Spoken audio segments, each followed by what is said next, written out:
¿Cómo están? Sean bienvenidos al Instituto Moody de Ciencia. Durante muchos años nos hemos aplicado a estudiar aquí los sentidos del hombre. Y conforme ahondábamos en el tema, más fascinante y maravilloso se nos revelaba. Ahora que vamos a explorar juntos los misterios de la percepción de los sentidos, verán que es divertido. Habrá muchas sorpresas, y no pocas risas. Pero también podremos descubrir cuál es la verdadera importancia de este estudio. ¿Saben cuántos sentidos hay? Son más de los tradicionales 5, desde luego. Algunos más. Pero no es sin motivo que a estos 5 el vulgo los conoce como las ventanas del alma.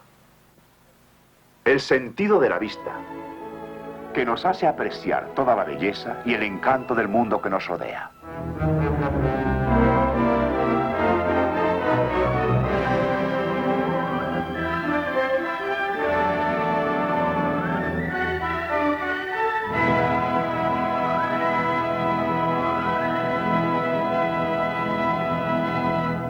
El sentido del oído, con el que percibimos las múltiples voces del mundo.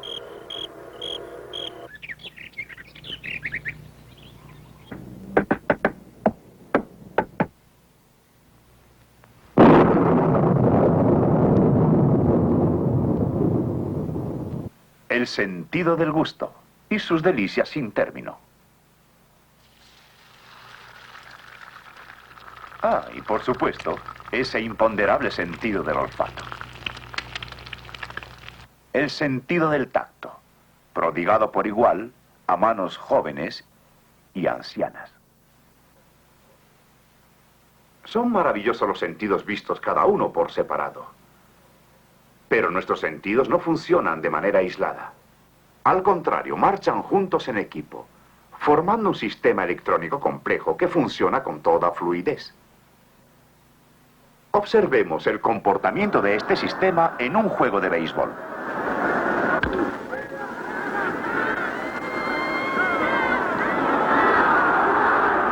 ¡Qué atrapada! Pero analicemos con mayor detenimiento la magia electrónica oculta tras esa atrapada. En el instante en que la bola salió disparada, innumerables trocitos de información fueron transmitidos al cerebro del jugador. Sus ojos le indicaron el ángulo en el que el bat golpeó a la bola y la dirección inicial que tomó. Sus oídos le sugirieron qué tan de lleno y fuertemente había sido golpeada.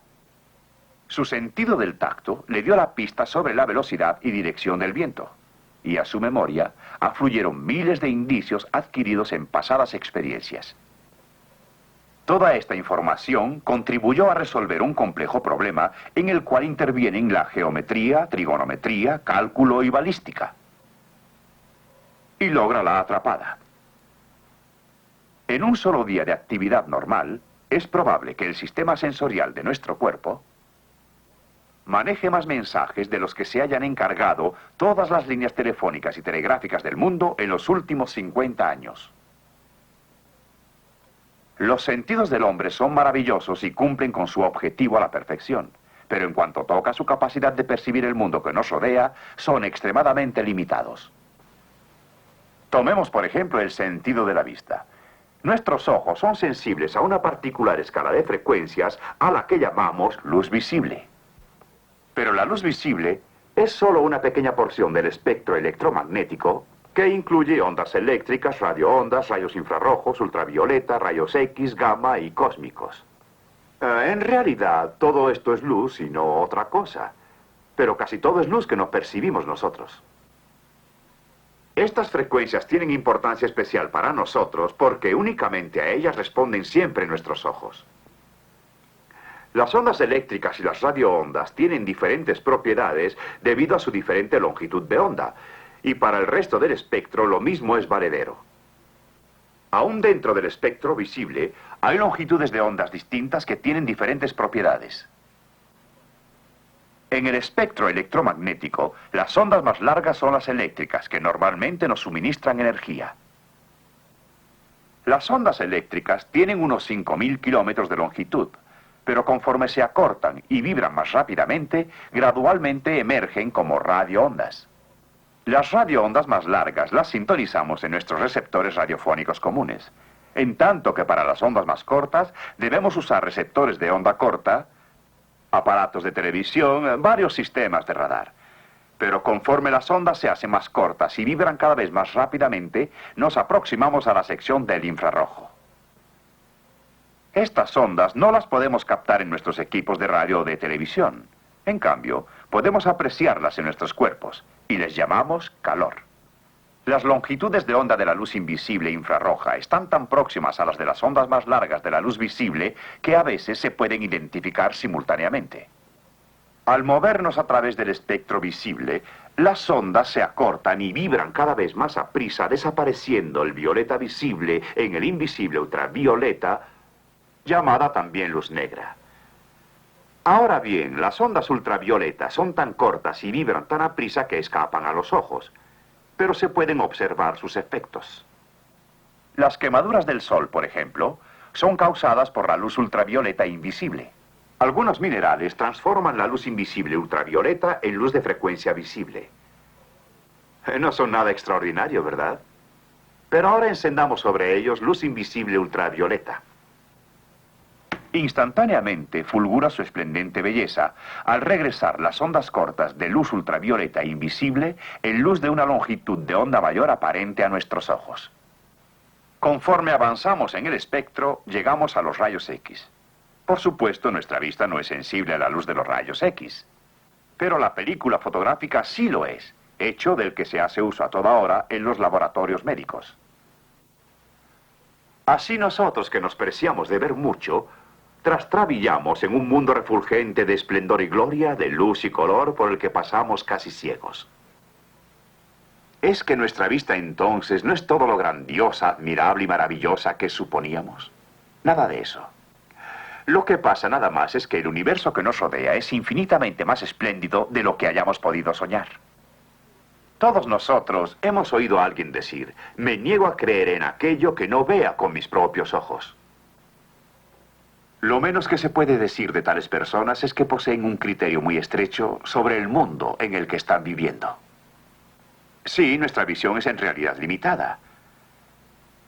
¿Pero qué de nuestro sentido del oído? ¿Es acaso limitado?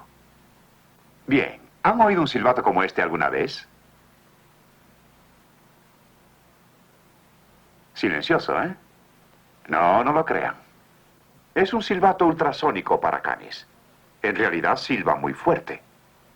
Un perro puede oírlo desde muy lejos, pero está fuera del alcance perceptivo del oído humano. Nosotros hemos construido aquí un super silbato para perros. En los laboratorios científicos se le conoce como silbato de Galton, en honor de Sir Francis Galton, que lo inventó.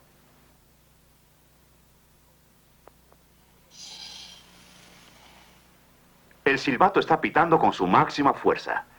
Y aunque para nosotros no suena, tiene una tremenda intensidad. Es tan fuerte el sonido en realidad que se usa para mantener objetos pequeños suspendidos en el aire.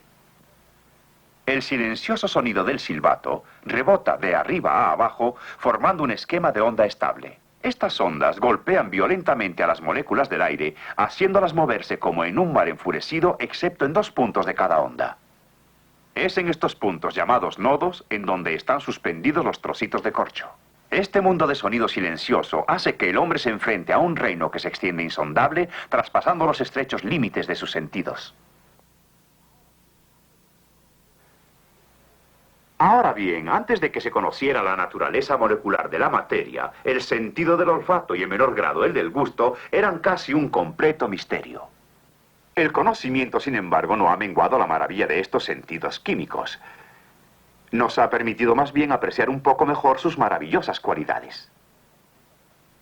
Cualquier sustancia está compuesta de partículas invisibles llamadas moléculas. Estas partículas están en continuo movimiento. En algunas sustancias, el movimiento es tan violento que las partículas cercanas a la superficie saltan al aire. Esto es lo que le da a una sustancia su olor. Se puede tener una prueba dramática de esto vertiendo mercurio en un recipiente. Y luego aspergiendo cuidadosamente la superficie del mercurio con un polvo fino. Ahora aproximamos a la superficie del polvo de talco una sustancia con olor penetrante. El polvo es repelido violentamente por las partículas invisibles que emanan de la substancia.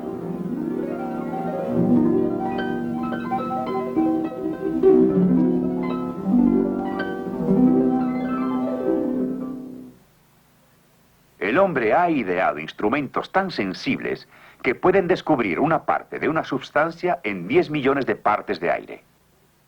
Nuestros órganos olfatorios, sin embargo, pueden descubrir una parte en 1000 millones. Pero comparado con el de muchos animales, el sentido olfativo del hombre es muy rudimentario. El sabueso, por ejemplo, tiene la extraordinaria habilidad de seguir un rastro, aun cuando hayan pasado varias horas y hasta días. Pero tal vez nuestro sentido más restringido sea el del gusto.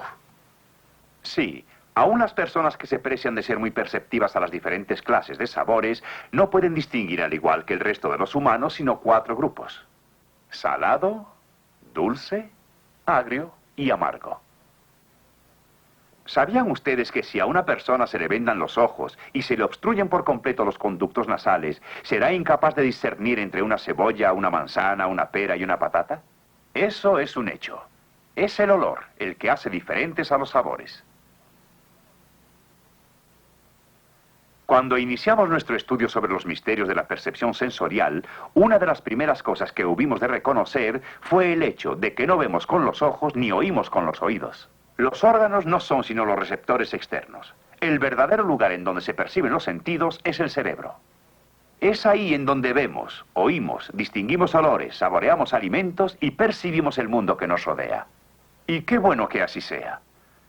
Porque si, por ejemplo, solo viéramos con los ojos, todo estaría patas para arriba. El ojo es en realidad una diminuta cámara, y como en las cámaras, la lente del ojo forma una imagen invertida. El cerebro la vuelve a invertir de manera que aparezca erecta.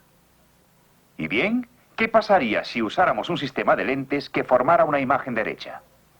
Pues que el cerebro inmediatamente invertiría la imagen de manera que quedara de cabeza. Pero, ¿sería permanente tal condición? Para responder a esa pregunta, le pedimos al señor Gratz, nuestro especialista en óptica, que nos construyera un par de anteojos de ese tipo. Mientras construían los espejuelos en el taller, nos enfrentamos con el problema de quién debería utilizarlos continuamente durante varias semanas. Así que decidimos someterlo a votación. ¿Y en quién creen que recayó tan dudoso honor? ¿Lo adivinaron? En mí.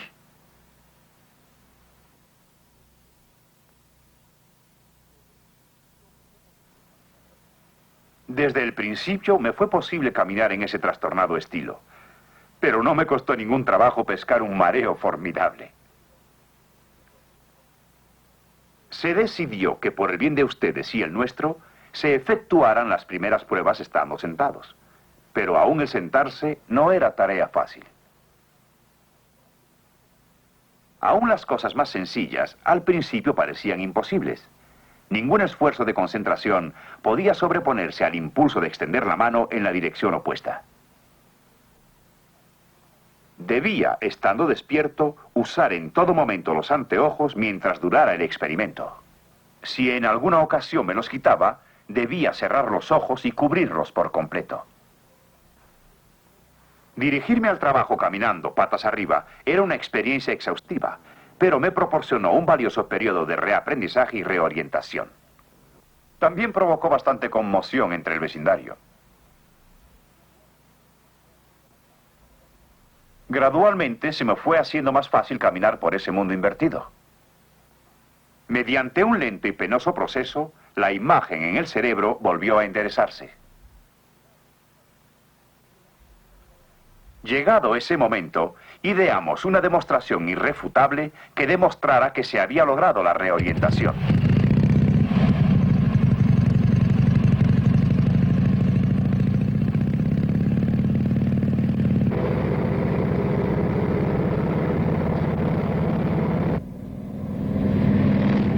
La prueba con la motocicleta transcurrió tan bien que decidimos extender el experimento haciéndome conducir un aeroplano. Prueba en donde la coordinación visual y una profunda percepción son aún más críticas.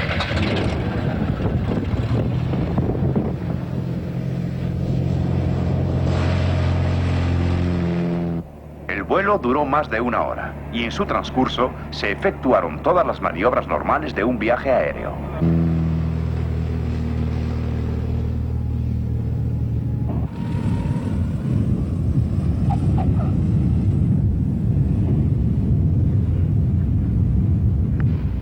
El efectuar el experimento con los anteojos que invierten las imágenes puso de manifiesto la importancia que reviste el que la visión se haga en el cerebro y no únicamente en los ojos. Cuando se observa un muro de ladrillo, por ejemplo, fijando la mirada en el centro y con un ojo cerrado, la imagen que se envía al cerebro tiene un orificio. El orificio es de forma irregular y se forma lateralmente a 12 grados. Sin embargo, por más que uno se esfuerce, no podrá ver el agujero. La mente llena el detalle faltante ladrillo por ladrillo. Pero, antes que nada, ¿por qué está ahí el punto ciego? La respuesta nos la da la asombrosa configuración del ojo. La superficie curva interior de la parte posterior del ojo, denominada retina, es sencillamente fantástica. Su función consiste en transformar la imagen visual en impulsos eléctricos, que reúne una red de más de 1 millón de diminutas líneas nerviosas, y así se envía la imagen visual al cerebro. El punto ciego se forma en aquel lugar de la retina en donde las líneas nerviosas se unen al nervio óptico. En ese lugar no hay elementos visuales.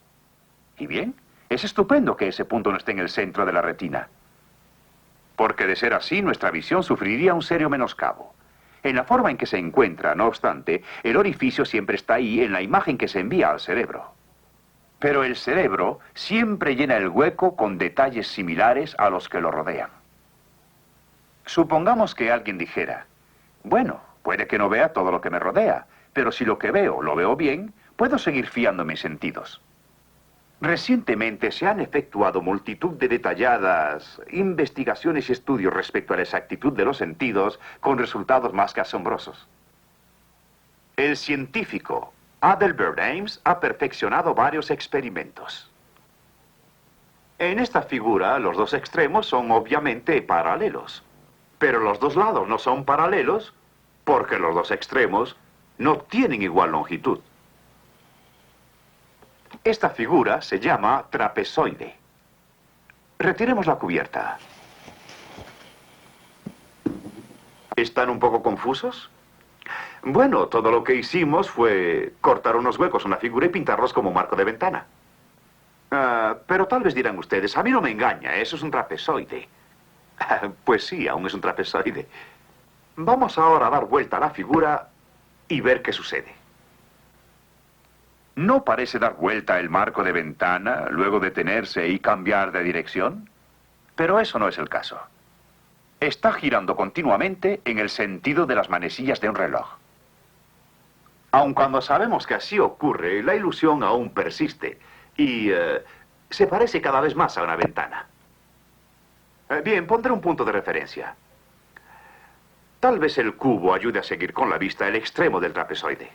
Ahora, observen atentamente.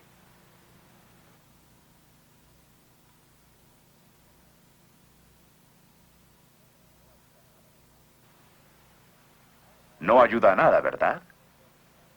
Ahora, no solo el trapezoide oscila de un lado a otro, sino que también el cubo parece desprenderse y flotar a través del espacio. Aunque no lo hace, por supuesto. En realidad, el cubo ha permanecido a toda hora unido al extremo de la figura. Una varilla de hierro debe ser un mejor punto de referencia. Veamos qué pasa cuando hagamos girar la ventana.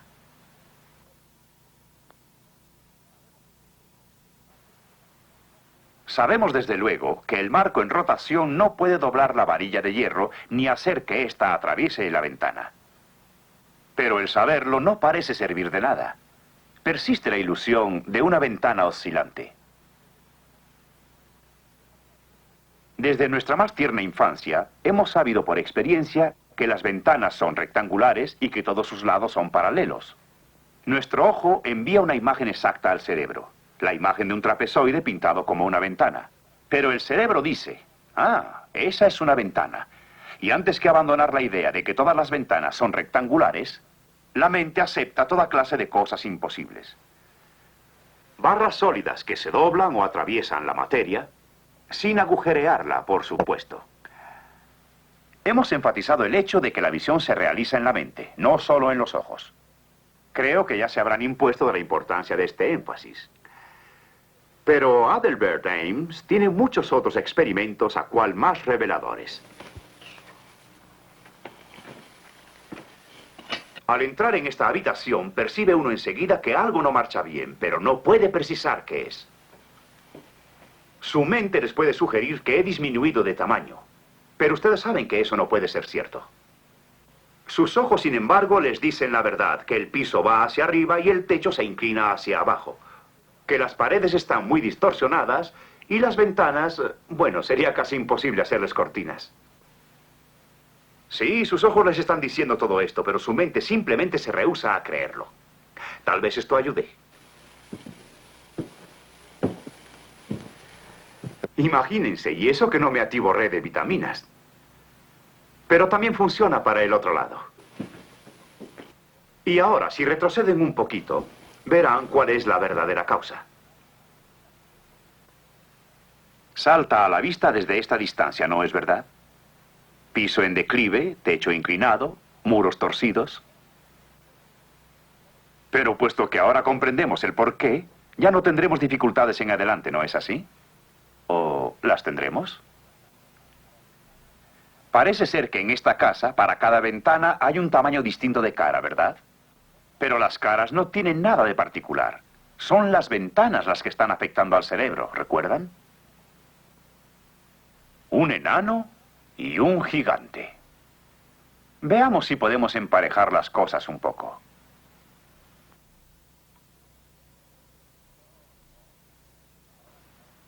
Oh, no. Ahora quedaron peor. A muchas personas les produce un verdadero trauma ver cuán limitados e inexactos son en verdad los sentidos del hombre. Los científicos, desde luego, están compenetrados de estas limitaciones. Esta evidencia constituye la verdadera base de la ciencia moderna. El hombre anterior a esta época no poseía sólidas bases conceptuales sobre un universo gobernado por una ley inalterable.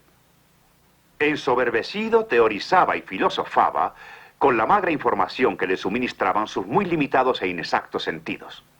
Esto fue en la era en la que los alquimistas mezclaban sus pociones mágicas, cuando los astrólogos trataban de predecir el futuro, en la época en que los frenólogos medían las protuberancias craneanas para estimar la inteligencia humana. Pero el panorama empezó a cambiar hace unos 300 años. Surgió la era de la ciencia cuando el hombre dejó de confiar en sus sentidos y construyó instrumentos que superaran sus limitaciones. Hoy en día, el hombre sabe que el mundo físico se ha regido siempre, desde los principios del tiempo, por una ley inmutable. El hombre sabe que le espera una rica recompensa si acata ciegamente las leyes físicas, o una dura y cruenta pena por su desobediencia. Sabe que la sinceridad y buenas intenciones no bastan. Esa actitud en el campo científico es relativamente nueva, pero ciertamente le ha dado dividendos.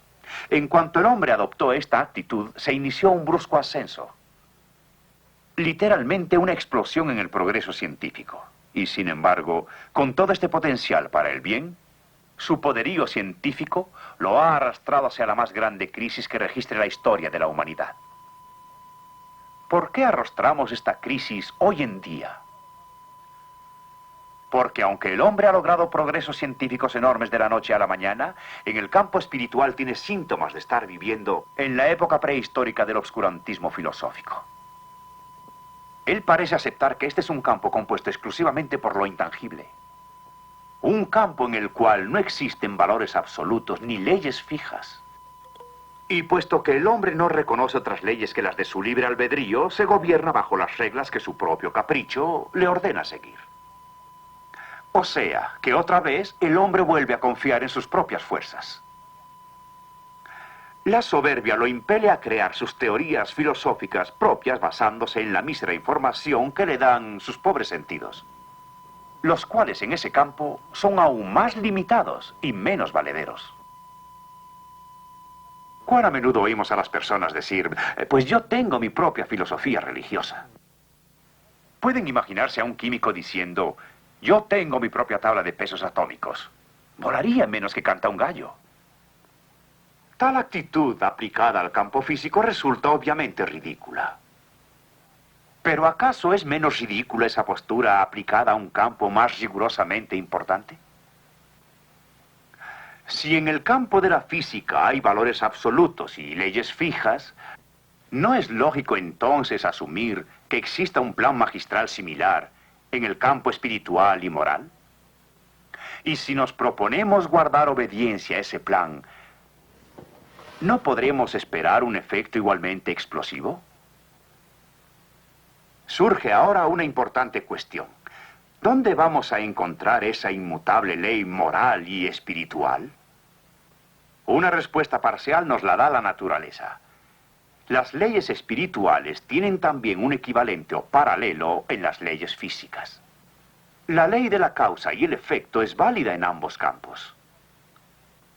La historia es igualmente una fuente informativa, ya que la historia de la humanidad no es sino un registro del cumplimiento inexorable de esas leyes. En la historia de las naciones y en la vida de los hombres, vemos los resultados de la obediencia a las leyes de Dios y las consecuencias trágicas de la desobediencia. Y además tenemos este libro, la Biblia, la palabra de Dios al hombre. Donde quiera que ha sido amada y puesta en práctica, ha transformado las vidas y aún alterado el curso de la historia. ¿Cómo podemos saber que esta es la ley de Dios? Esta es una magnífica oportunidad de utilizar el método científico. Sometan estas leyes a ensayo aplicándolas experimentalmente a sus vidas. ¿Y qué resultado debemos esperar? Un cambio explosivo.